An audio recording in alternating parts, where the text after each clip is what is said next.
হেৰাই যাব নিবিচাৰো মই জীয়াই থাকিব খোজো মই হেৰাই যাব নিবিচাৰো মই জীয়াই থাকিব বিচাৰো মোৰ সপোনখিনি মই জীয়াই ৰাখিব বিচাৰো মই মোৰ সপোনবোৰ পূৰণ কৰিব বিচাৰো এটকা দুটকাৰে হলেও মোক সহায় কৰক 2 টকা এটকা হলেও মোক দি সহায় কৰক জিএমচিএইচৰ বিচনাৰ পৰাই সপোনৰ দেউকা মেলি উৰি যাব খুজিছে তাই নতুন জীৱন এটা বিচাৰি উচপি উঠিছে তাই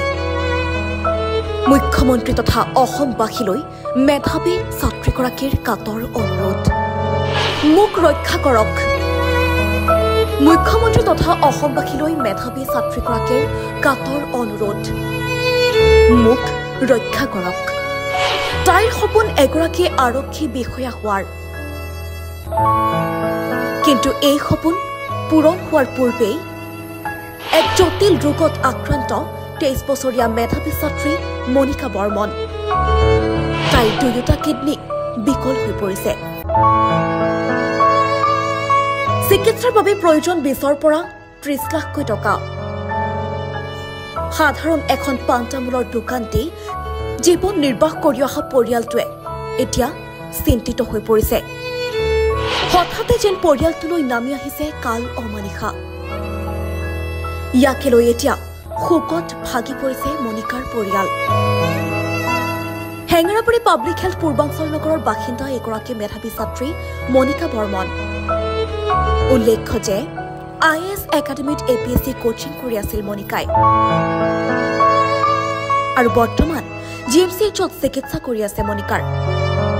আৰু বৰ্তমান GMCHত চিকিৎসা চলি আছে মনিকাৰ মাজতে কলিকতাৰ ৰবীন্দ্ৰনাথ ঠাকুৰ চিকিৎসালয়ত চিকিৎসাৰ বাবে লৈ যোৱা হৈছিল মনিকা কিন্তু কলিকতাত চিকিৎসকে 20ৰ পৰা 30 লাখ টকাৰ প্ৰয়োজন হ'ব বুলি কোৱাত চিন্তিত হৈ পৰিছে মনিকাৰ পিতৃ-মাতৃ সাধাৰণ এখন পাণ্টামূলৰ দোকানতে জীৱন নিৰ্বাহ কৰি আছিল পৰিয়ালটোৱে কিন্তু নিজ কন্যাৰ এই অৱস্থাৰ বাবে এতিয়া চিন্তাত পৰিছে পিতৃ নিপেন বৰ্মন যেহেতু যথেষ্ট ব্যয়বহুল এই চিকিৎসা গতিকে এতিয়া ৰাজ্যৰ পৰা সহায়ৰ হাত বিচাৰিছে দুৰ্ভগীয়া পৰিয়ালটোৱে যদি কোনো সদাশয় ব্যক্তিয়ে সহায় কৰিব বিচাৰিছে তেন্তে তলত উল্লেখ কৰা হৈছে তেন্তে সহায় কৰিব পাৰে উল্লেখিত একাউণ্ট নম্বৰত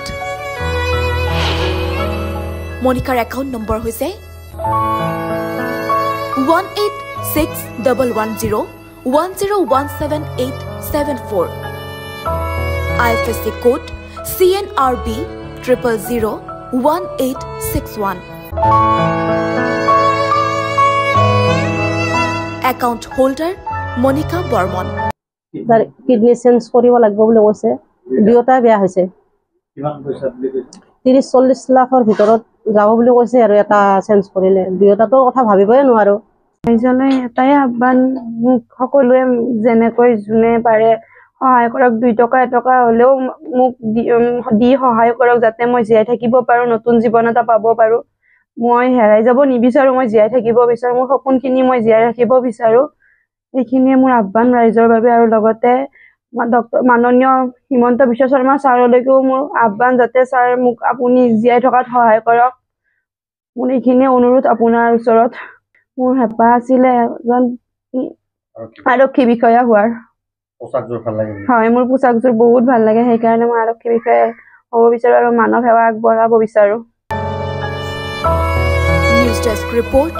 প্ৰতিবিম্ব লাইভ